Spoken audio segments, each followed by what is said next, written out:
I'm giving Ross Atkins my size. I believe I'm a 42 large. Right. And so any merch you want to send my way, I'm fine with it. There is a jersey, a brand new Toronto Blue Jays jersey with the old school. Oh, there it is. New school. I know it's new blue, but it's kind of old school blue. Anyways, it's hanging in studio, and Sixero's already pining to take it home. And no, it's just everyone was losing their mind over the weekend at Winterfest over the great unveiling. And was Ross' first question, were you asked to join the players on stage to model this? Is what I want to know. Yeah, so I watched that and I felt for them. I felt, man, that is not their wheelhouse. They need to be swinging that bat. So, but they do look good. I am excited about them. And the coolest thing about those uniforms is that our players had so much say in ultimately what they looked like. They were a big part of selecting them. That's kind of cool. So how was Winterfest? It was fun. I mean, it's a unique, and I think it's so much cooler for us because we're representing a nation, and then our fan base is so different, and we feel that. You know, we feel that sense of pride, and there's people traveling in for it. The fans that are participating in it just love the Blue Jays and love being attached to it, and anything they can do blue. Right.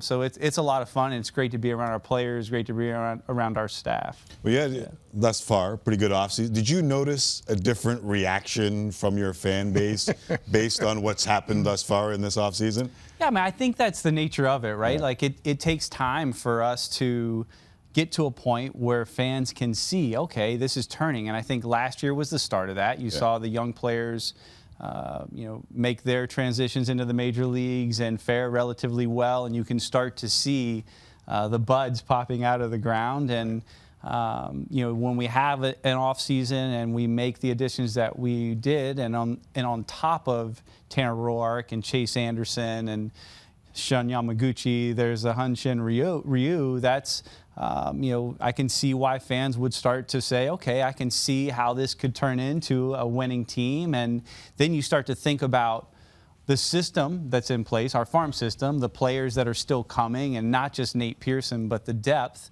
and then the additional financial flexibility that we'll have moving forward. And you can see things coming together. And sometimes it does take a move like Ryu for fans to get excited. So the news conference when it was yourself and Mark and Ryu, how much satisfaction was there on your end having heard Rogers ain't going to spend money thing, and having just spent money to be there? Was that satisfying in any way? Because that criticism has never really gone. Yeah. And for you guys to splash out $80 million like that really shut a lot of people up. Well, it's so different for us because we're under the hood. So we know what we can and can't do and what's ahead of us, and how much, again, we can talk about our strategy, or exactly how much money that we have can be counterproductive for obvious reasons. So to spend money wasn't this great sense of satisfaction. There comes risk with that. But at the same time, to get to the point, all the things I was saying about to be where we are today, to have a very good young team that we've complemented in free agency very aggressively, spent upwards of $50 million just on next year's payroll this past offseason with a trade as well. To have the depth coming, we only traded away one prospect this year, and I don't think most people would remember his name.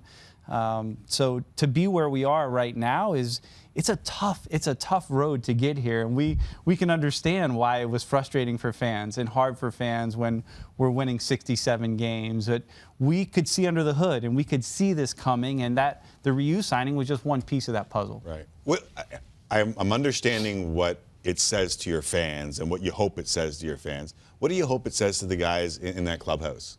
Yeah, I think it did say. We talk to our players not all the time, but in the off season, but as often as we can, where it's natural, and stay in contact. And we're talking on varying degrees to different players about what our strategy was and what our goals were. So I think for them to see it executed is very exciting, and for them to understand that we're going to continue to do that is even more exciting. But I also think there's always that financial component in any business, right, where they see that type of spending is that potentially impacts them, and not just the chances to win, but what it could mean for them moving forward for their individual bank accounts. Right.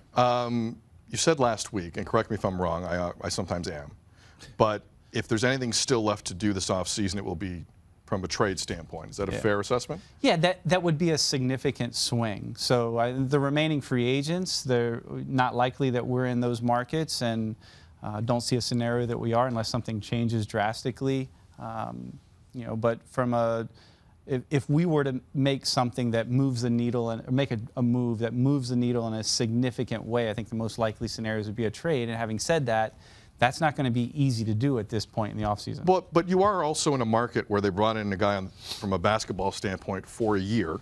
Yeah. And some special things took place. Now, baseball's a different sport. I understand that. Mookie Betts has been rumored for basically 2 years right now. Francisco Lindor has been rumored for most of the offseason. There's some real names out Nolan there. Arenado has been rumored. I know you can't specifically talk about those players. I'm not going to ask you. But is there an appetite that grows when you have the steady, consistent offseason that you have had to maybe take it to a different level and speed things up a little? Not drastically, or maybe drastically, depending on how you describe it. Like, is there a feeling there, considering you've got financial flexibility, you got prospects that are moving up the Baseball America ladder? Is there a feeling there of, okay, maybe we do something here we didn't anticipate? Well, I mean, it's not so much do something we didn't anticipate, but before you said that, yes. That feeling of, is there a way to add any of those players to our team? And we have to be thinking that way, and we never stop. And we have the ability to do it. And so often we've talked about that ability and used the word flexibility. Whatever the word is that resonates for us, it's the ability to acquire talent via free agency, via trade, and have room to do so both ways and have the capital to do so both ways. And we have that. So, and momentum is real. We're human, and we are as excited, or I hope we're as excited as everyone feels like. I'm more excited. And I'm not saying you would get carried be. away, but have some discussions turned into a slightly different direction, considering the feel of that offseason? I guess that's what I'm really asking you. Has discussions between you and Mark changed a little bit? Yeah, I mean, it's sure. Yeah, I mean, it doesn't make us more apt to make those moves because we now have a team that projects to be significantly better than it did when we add Ryu and we add Roark, because we're thinking about those types of moves before those additions because of how significant they could be for this organization. But sure, there is something too as things are coming together. Here's something I could say too, Sid, is we haven't traded prospects away. So having the ability to do that, still having a very good system to trade from, that's really what moves the needle, is having, if we were to make a move, it's not going to deplete our system in a way that's detrimental. Whenever you come on, or we're having Bobby Webster on, GM of the Toronto Raptors, later, I try and comb through what the response is on Twitter to see if there are legitimate questions that we can throw out there. And one of the ones that I saw was, are you comfortable with your outfield going into the season as currently constituted? So yeah, I mean, that's a fair question. We have, that there's an opportunity to improve there for sure. There's also the opportunity for those players to get better. And we believe strongly that Lourdes Gurriel will continue to improve as an overall player. That Grichuk, there's more upside still to him, that he could be a player that realizes more potential later in his career, just from an approach standpoint. And Teoscar Hernandez is lightning in a bottle for us. So that's one of our challenges as we look to complement or add to that outfield. If the addition isn't big enough, then, because if we make those additions, we're taking opportunities away from a Teoscar Hernandez, or just putting someone more concretely in a DH spot, taking away from that roster flexibility from Charlie Montoyo. So we need that swing or that impact to be big enough that we would be willing to give up on that continued development or one or two of those players. Understood. Do you know your record in Houston the last 3 years? No. I do not know. 3-8. Yeah. Your record at Fenway the last 3 years, 11-19. Right. We know what's been out there in Major League Baseball. The Astros got bit. The Red Sox investigation is ongoing for 2018. As a GM in this league, does that story anger you? What are the emotions? Yeah, it's they're probably, you know, a lot like the fans and a lot like yours, that it's just not good. You know, when we woke up and decided to play sport as young men and as young women, that we didn't do it we did it to compete on a level playing field. And that's one of the greatest things about sports. So when that's compromised, that's really frustrating. It's frustrating for everyone involved, and you know, I feel you know, I guess more and more confident that the discipline has been handed down, and the Blue Jays are not going to be impacted in any way. And we now focus on that level playing field and being the best organization and team we can be in a much more level playing field. I'm going to ask just one follow-up. Are you surprised that no players are being punished for being involved in this? I mean, it's complicated. It's not as simple as should players be. Because, I know the okay, PA has a, right, and yeah. that's the complicated factor. So Right. to just answer surprised or not surprised with, if you, you know, and it's also like, I don't have all the information. You know, so it's just such a difficult thing to say yes or no on that.